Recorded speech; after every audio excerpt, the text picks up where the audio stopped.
Steve Peranto here with another instructional video in my backyard in Hillsboro, Oregon.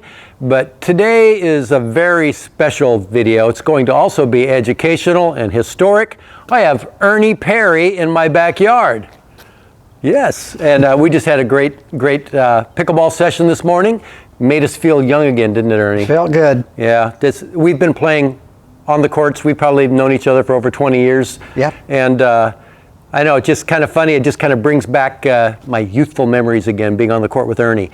But what's so special about this is the Erne is named after Erne Perry. Can you tell us how that all started, Erne? The way it got named after me is in the 2010 Nationals, Tim Hatzenbeller and I were playing against Coach Mo from Florida and his partner Phil Bagley. And Coach Mo is a longtime teacher from the Villages and been teaching for many years and was set in his ways, and he liked to come over to the edge of the net over on the sideline, and he liked to go back and forth against this person.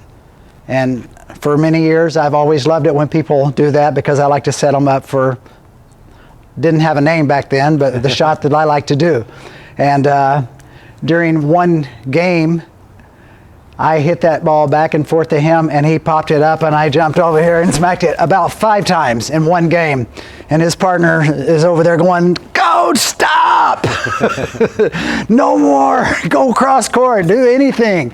And Phil started poaching a lot after that, and that's when I nicknamed him Coach and Poach. But that's where it all started. Jeff Shank was filming some of the games back then, and he called it the Erne because I did it. But I'd been doing that shot for probably since about 1993. I know the first time that I saw it, a friend of mine named George Demicolis did it to me, only there was a different way of doing it back then. There was actually 2 ways you could do that, where you go back here and you come across, and there was also people would try, you would bounce it real close to the net, and they would pop it up, and you'd reach over and just pop it right back into the court for a point. So that rule obviously has changed. That changed because of that, yeah. Well, that changed because I did it to Mark Friedenberg one day, and he goes, "That's got to be illegal." I go, "No, Mark, it's not illegal." And he goes, "Well, it will be." And Mark was probably on the rules committee at that time. He was not on it, but he was good friends with Dennis Dewey at the time, and he got it changed. Yeah. I think that probably was a good change. I love the Erne. The first time it was ever done against me was Jagan, playing with Steve Wong, and when it happened to me, I said, "You can't do that." And he goes, "Why not?" And I said, "I don't know why not." Right. And I didn't really like it so much at that time, but learned to use it. I think it's added an element to the game that separates us from the other paddle sports. Right. I think one of the best elements of that shot is the surprise element, because your partner is, or your opponent is not expecting you to do something like that, and when you jump over there on the side, it surprises them, and you get points.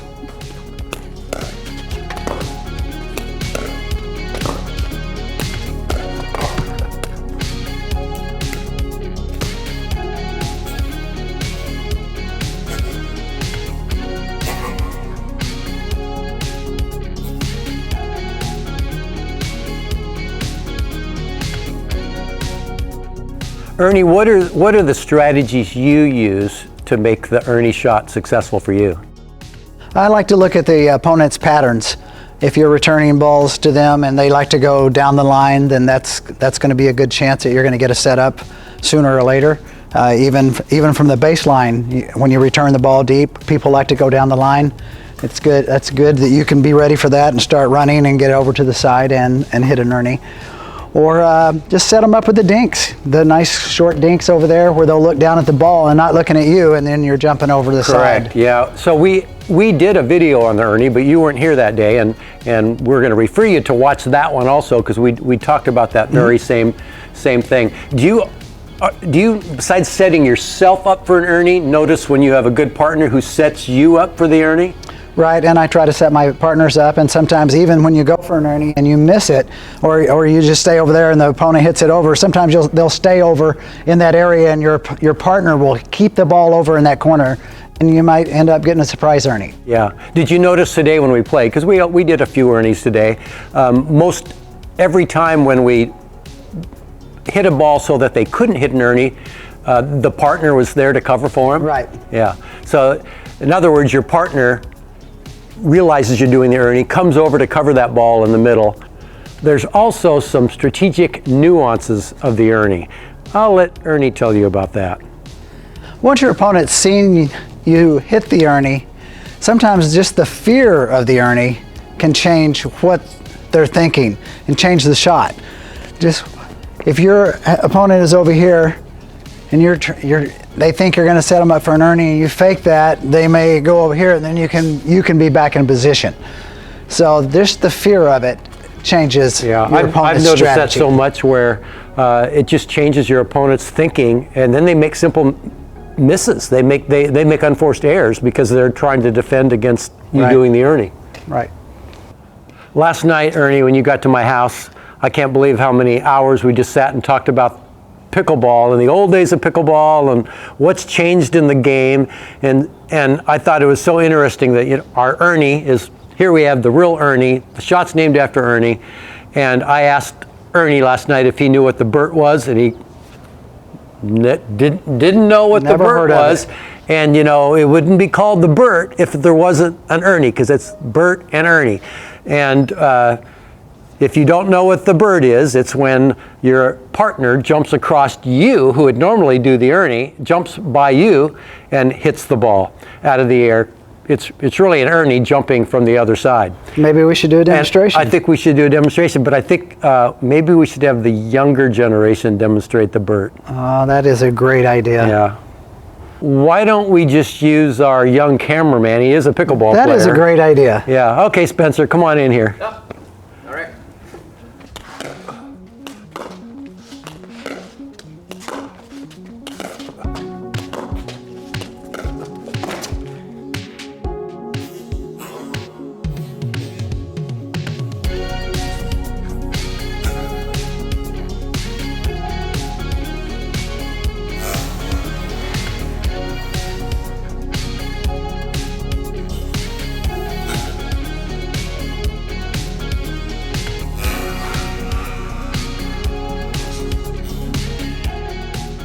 Now that we know how to successfully pull off the Ernie, how do you defend it? Well, there's several ways. One of the ways is when you're set up over here and you're trying to get somebody you think's going to do the Ernie, and once you know they're going over here, you can hit them with the ball. That's very effective. Another way is to lob it over their head. If they're going to come this way, lob it over their head, or go cross court, of course. Keep it away from them. Today when we played, that was my most effective way of stopping the Ernie. Was I saw people attempting the Ernie, stepping in, I would throw the lob over them. But it's got to be a split-second reaction, doesn't it? I mean, you have to really react to the players on the other side. Yeah, it really does. Especially the younger athletic guys, they're going to be tougher to defend against. Yeah. Ernie, when you go play rec play, and you go to a place where people don't know who you are, how long does it take before they realize that, oh, you're Ernie that the Ernie's named after, or do you just never tell them, or? Usually I don't say anything. I'll just play. I'll say, hi, I'm Ernie, and we'll play. And then even when I have opponents that do that shot, I go, wow, can you do that? and they go, yeah, it's legal. It's called an Ernie. You should know that. That's your name. And that's why we spell the Ernie shot the way you spell your first name. That's correct. E-R-N-E. Right. And a lot of people, and we've done a video on the Ernie, and we misspelled it, even though I knew, but Spencer, our great cameraman pickleball player, didn't know how it was spelled, so we had the IE at the end. I hope all of you enjoy learning a lot from the Ernie, how to do the Ernie and how to defend it. It was a pleasure, Steve. It's great to be here. We had a lot of fun and want to do it again soon. Good.